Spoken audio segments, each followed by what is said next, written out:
when it comes to Mahika? Like, for example, the magic of love.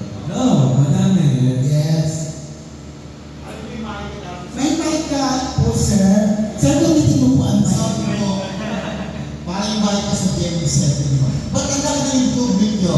Parang ang kagwapo nila ano yun. Basically, Siguro, priority po namin yung sarili po namin. Yung goals po namin as a group. And syempre, hindi nawawala yung pagiging fit at pagiging consistent sa exercises. Kaya siguro, mas lalo po kaming care po yung sarili po namin. And pag gusto na namin pasalamatan yung Smile 360. Siyempre,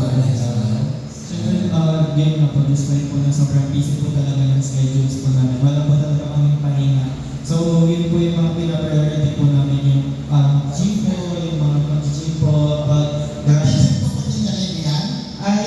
yung mga ano lang po, sila po nag-gym po. Pero ako po, walking po talaga and running po para mas maging ano po yung endurance po namin and yung cardio po namin. So, ayun po. Ito huwag kayo ma-off ha. Ma-off kayo ha. Kasi yung iba, di ba parang gusto na gumanda, lalo na gumapo, nagpapa-enhance. Kayo ba? Meron ba na ba? Simula po yung mag-debut kami, wala. naman. Ano lang po talaga? Marlon, tsaka po yung priority din po kasi namin. Kasi may best friend ako, nagpatapos ang inom eh. Parang, sana may chance po. Wala silang gagawin. Natural lahat yan. Pero okay na kasi yung kasali din mo bago sa mukha nyo.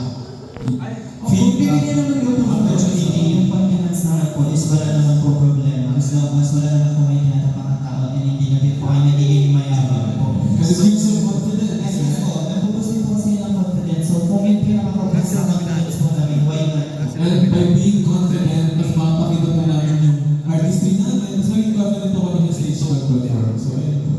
Thank you. Good luck sa